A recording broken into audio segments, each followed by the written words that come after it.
ସ୍ୱାମୀଙ୍କ ହୃଦୟକୁ ଜୟ କରିବେ କିପରି? ସ୍ୱାମୀଙ୍କ ରୁଚି ମୁତାବକ ବୈକୁଣ୍ଠ ସମାନ ଗୃହଟିକୁ ଅତ୍ୟନ୍ତ ସୁନ୍ଦର ଭାବରେ ସଜାଇ ରଖନ୍ତୁ। ପାଖ ସାହି ପଡ଼ିଶାଙ୍କ କଳି ସମସ୍ୟା ବିଷୟରେ ସ୍ୱାମୀଙ୍କ ନିକଟରେ ଉପସ୍ଥାପନ କରନ୍ତୁ ନାହିଁ। ଏହା ଛଡ଼ା ଅନ୍ୟ ପୁରୁଷଙ୍କ ପ୍ରଶଂସା ସ୍ୱାମୀଙ୍କ ନିକଟରେ କରନ୍ତୁ ନାହିଁ।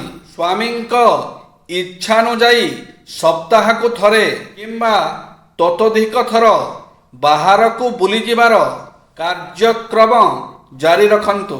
ଯଦି ସ୍ୱାମୀ ସିନେମା ପ୍ରିୟ ହୋଇଥାନ୍ତି ତେବେ ଆପଣଙ୍କ ଇଚ୍ଛା ନଥିଲେ ସୁଦ୍ଧା ସ୍ୱାମୀଙ୍କ ଇଚ୍ଛାକୁ ସମ୍ମାନ ଦେଇ ସଙ୍ଗେ ସଙ୍ଗେ ବାହାରି ପଡ଼ନ୍ତୁ। ସ୍ୱାମୀଙ୍କ ଅତିଥି ଅଭ୍ୟାଗତଙ୍କ ପ୍ରତି ଯଥୋଚିତ ସମ୍ମାନ ପ୍ରଦର୍ଶନ କରନ୍ତୁ।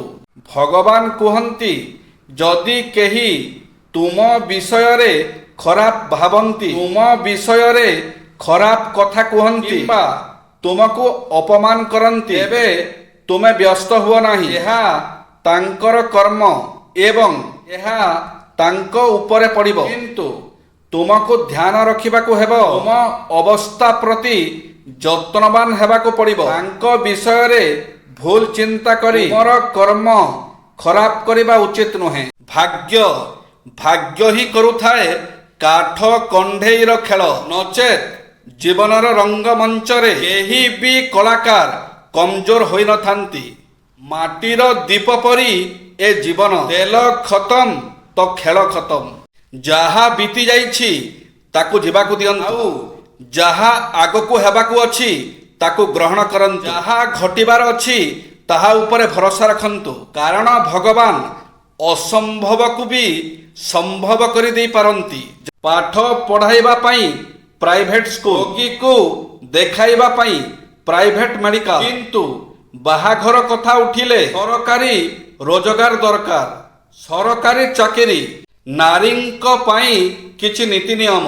ଯେଉଁ ନାରୀ ସ୍ୱାମୀଙ୍କୁ କୁମନ୍ତ୍ରଣା ଦିଏ ଅଲକ୍ଷଣୀ, ପତିଙ୍କୁ ଛାଡ଼ି ପର ପୁରୁଷ ସହ ସମ୍ପର୍କ ରଖେ ସେ କୁଳଟା। ଯେଉଁ ନାରୀ ପରିବାରର ସମସ୍ତଙ୍କୁ ସମାନ ଦୃଷ୍ଟିରେ ଦେଖେ ନାହିଁ, ତାକୁ ଲକ୍ଷ୍ମୀ ସହାୟ ହୁଅନ୍ତି ନାହିଁ। କୁଳବଧୂ କୁପଥଗାମିନୀ ହେଲେ ପରିବାର ଧ୍ୱଂସ ହୁଏ। ଯେଉଁ ବଧୂ ଶାଶୁ ଶ୍ୱଶୁରଙ୍କୁ ସେବା ନ କରେ ସେ ଉଦ୍ଧତା ନାରୀ। ଯେଉଁ ନାରୀ ଓଷା ବ୍ରତ ନ କରେ, ପୂଜା ଅର୍ଚ୍ଚନାକୁ ଘୃଣା କରେ, ତାକୁ ଦୁର୍ଭାଗ୍ୟ ଗ୍ରାସ କରେ। କୁଳବହୂ ଗୋଟିଏ ଦିନରେ ବାପ ଘରେ ଏବଂ ଶାଶୁ ଘରେ ଭୋଜନ କଲେ ଅଭାଗିନୀ ହୁଏ।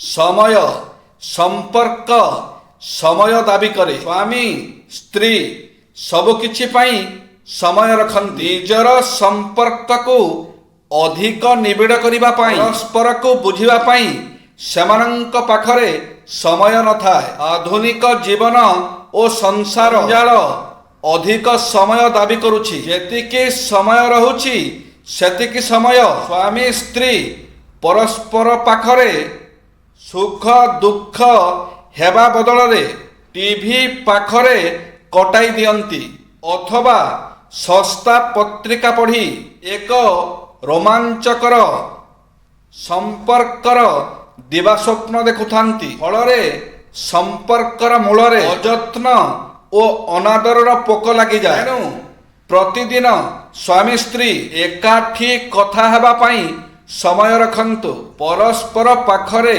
ନିଜର ବ୍ୟଥା ବେଦନା ଇଚ୍ଛା ଓ ଅଭିରୁଚିକୁ ପ୍ରକାଶ କରନ୍ତୁ। ସାଧୁତା ସମ୍ପର୍କରେ ସାଧୁତା ନ ରହିଲେ ବିଶ୍ୱାସହୀନତା ଜଣାପଡ଼ିଥାଏ। ସମ୍ପର୍କ ତିକ୍ତ ହୁଏ। ସ୍ୱାମୀ ସ୍ତ୍ରୀର ସମ୍ପର୍କ ଭିତରେ ଛଳନା ଓ ପ୍ରତାରଣା ଆସିବାକୁ ଦିଅନ୍ତୁ ନାହିଁ। ଅନେକ ସ୍ତ୍ରୀ ସେମାନଙ୍କ ଯୌନ ଜୀବନରେ ଅସନ୍ତୁଷ୍ଟ ରହି ମଧ୍ୟ ସ୍ୱାମୀ ପାଖରେ ବହୁତ ସୁଖ ପାଉଥିବାର ଅଭିନୟ କରନ୍ତି। ସ୍ୱାମୀଙ୍କୁ ସନ୍ତୁଷ୍ଟ କରିବା ପାଇଁ ତାଙ୍କୁ ଭଲ ଲାଗୁଥିବା କଥା କୁହନ୍ତି। ଏହା ହିଁ ସମ୍ପର୍କରେ ଅନ୍ତରଙ୍ଗତା ଆସିବାରେ ବାଧା ସୃଷ୍ଟି କରେ। ପ୍ରକୃତରେ ଭଲ ପାଉଥିବା ବ୍ୟକ୍ତି କେବେ ବି କଷ୍ଟ ଦିଅନ୍ତି ନାହିଁ, ବରଂ କଷ୍ଟକୁ ଭାଗ କରି ନିଅନ୍ତି। ସେହିମାନେ ତ କଷ୍ଟ ଦିଅନ୍ତି ଯେଉଁମାନଙ୍କୁ ଭୁଲରେ ଆମେ ନିଜର ବୋଲି ଭାବି ନେଇଥାଉ। ଆଉ କିଛି ଲୋକଙ୍କୁ ଯେତେ ବି ଆପଣାର କରିବାକୁ ଚେଷ୍ଟା କଲେ ମଧ୍ୟ ସେମାନେ ପର ବୋଲି ପ୍ରମାଣିତ କରିଥାନ୍ତି।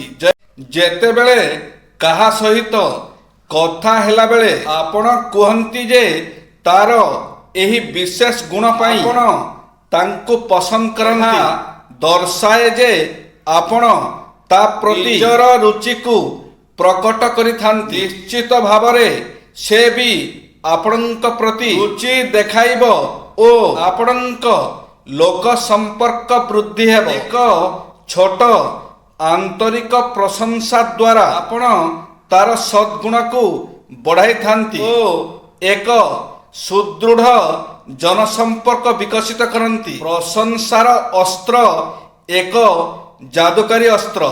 ସବୁବେଳେ ଖୁସି ରହିବାର କିଛି ଉପାୟ। ସକାଳୁ ଉଠି ମୋବାଇଲ ଦେଖିବା ବନ୍ଦ କରନ୍ତୁ। ସକାଳୁ 2 ଘଣ୍ଟା ବହି ପଢ଼ିବାରେ ମନ ଲଗାନ୍ତୁ। ପ୍ରତିଦିନ କମ୍ ସେ କମ୍ 1 ଘଣ୍ଟା ଏକ୍ସରସାଇଜ କରନ୍ତୁ। ପ୍ରତିଦିନ ନିଜର ଲକ୍ଷ୍ୟ ପ୍ରସ୍ତୁତ କରନ୍ତୁ। ଅଧିକ କାହାଠାରୁ ଆଶା ରଖନ୍ତୁ ନାହିଁ। ମନରେ ଯାହା ଅଛି ତାହା ଡାଏରୀରେ ଲେଖନ୍ତୁ। ରାତିରେ ଶୋଇବା ପୂର୍ବରୁ ମୋବାଇଲ ଦୂରରେ ରଖନ୍ତୁ। ପ୍ରତିଦିନ ନିଜ ମନକୁ ସ୍ଥିର କରି ନିଜ ବିଷୟରେ ଚିନ୍ତନ କରନ୍ତୁ। ଯଦି ମନ ଅସ୍ଥିର ହୁଏ ମୋଟିଭେସନ ଭିଡ଼ିଓ ଦେଖନ୍ତୁ। ଜୟ ଶ୍ରୀ ଜଗନ୍ନାଥ।